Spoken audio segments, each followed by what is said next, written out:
The Book of Judges. Chapter 1. After the death of Joshua, the Israelites consulted the Lord, asking, "Who shall be the first among us to attack the Canaanites and to do battle with them?"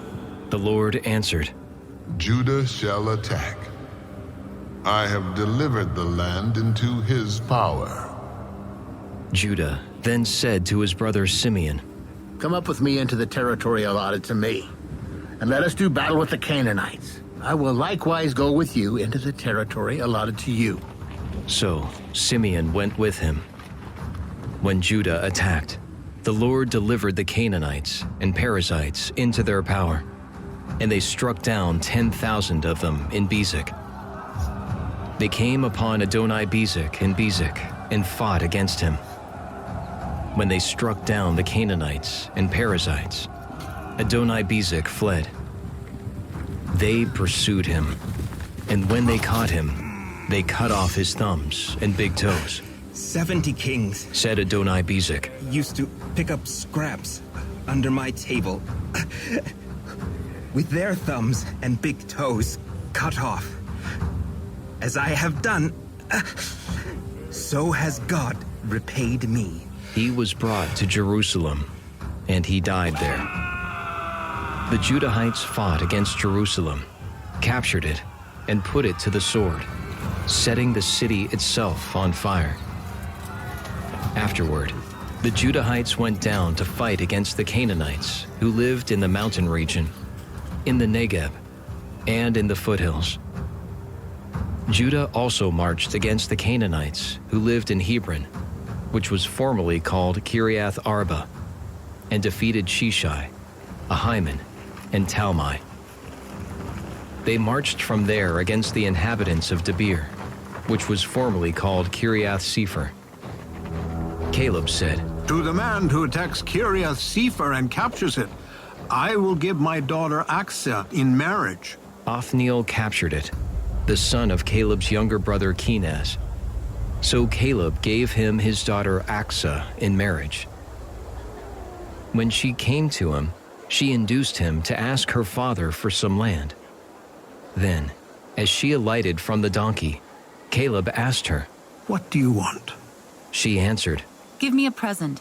Since you have put me in the land of the Negeb, give me pools of water. So Caleb gave her what she wanted, both the upper and the lower pool. The descendants of Hobab the Kenite, Moses' father-in-law, came up with the Judahites from the city of palms to the wilderness of Arad, which is in the Negeb, and they settled among the Amalekites. Then Judah went with his brother Simeon, and they defeated the Canaanites who lived in Zephath. They put the city under the ban and renamed it Hormah. Judah captured Gaza with its territory, Ashkelon with its territory, Ekron with its territory, and Ashdod with its territory. The Lord was with Judah, so they gained possession of the mountain region. But they could not dispossess those who lived on the plain, because they had iron chariots. As Moses had commanded, they gave Hebron to Caleb, who then drove the 3 sons of Anak away from there. As for the Jebusites dwelling in Jerusalem, the Benjaminites did not dispossess them, so that the Jebusites live with the Benjaminites in Jerusalem to the present day. The house of Joseph, too, went up against Bethel, and the Lord was with them. The house of Joseph reconnoitered Bethel, which formerly was called Luz.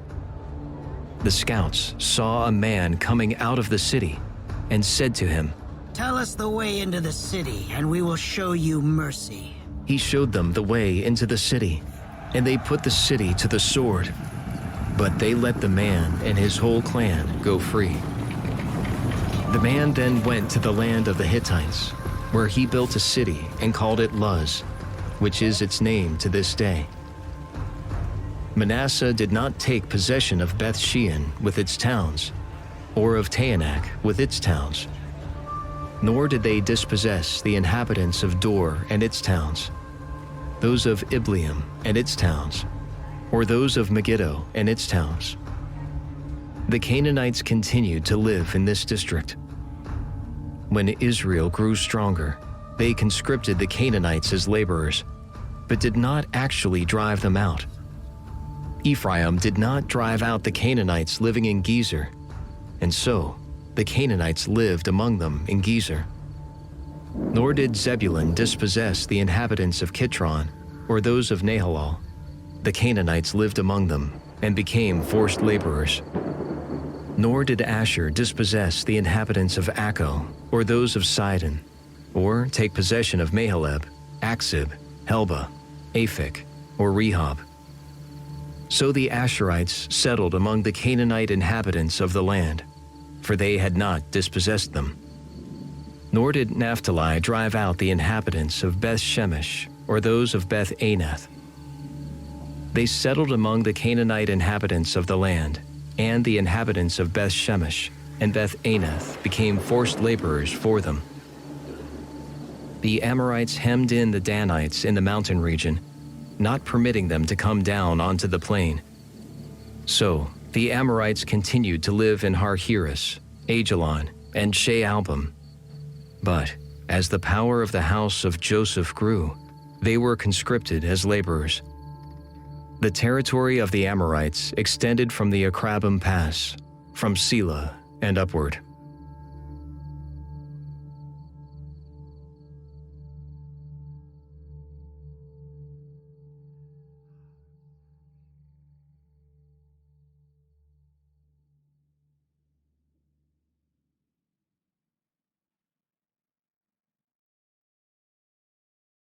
Chapter 2.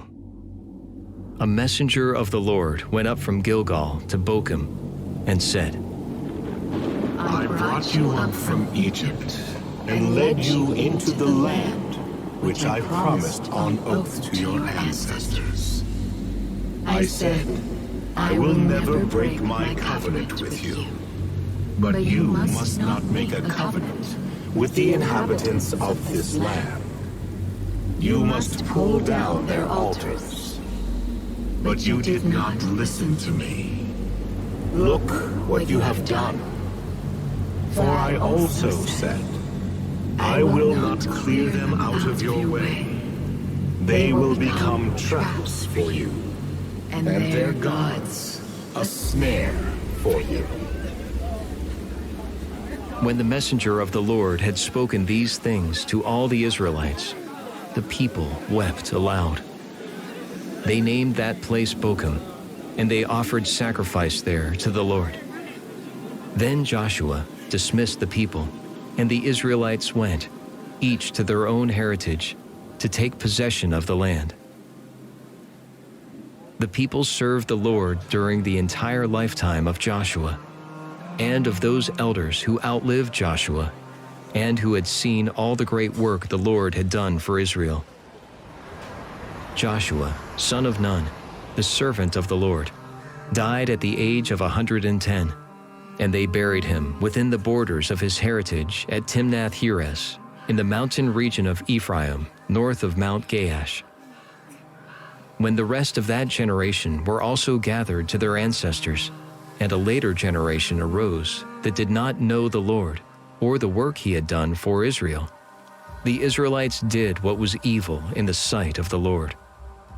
They served the Baals and abandoned the Lord, the God of their ancestors, the one who had brought them out of the land of Egypt. They followed other gods, the gods of the peoples around them, and bowed down to them and provoked the Lord.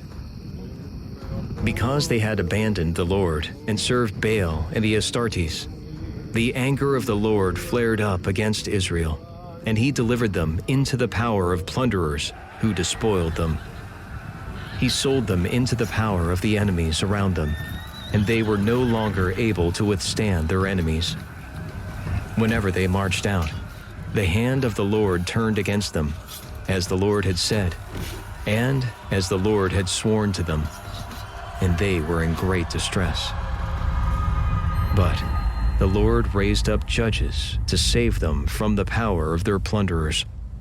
But they did not listen to their judges either, for they prostituted themselves by following other gods, bowing down to them. They were quick to stray from the way their ancestors had taken, who obeyed the commandments of the Lord, but these did not. When the Lord raised up judges for them, he would be with the judge and save them from the power of their enemies as long as the judge lived. The Lord would change his mind when they groaned in their affliction under their oppressors. But when the judge died, they would again do worse than their ancestors, following other gods, serving and bowing down to them, relinquishing none of their evil practices or stubborn ways. The anger of the Lord flared up against Israel, and he said, Because this nation has transgressed my covenant, which I enjoined on their ancestors, and has not listened to me, I, for my part, will not clear away for them any more of the nations Joshua left when he died. They will be made to test Israel, to see whether or not they will keep to the way of the Lord and continue in it as their ancestors did. Therefore, the Lord allowed these nations to remain instead of expelling them immediately. He had not delivered them into the power of Joshua.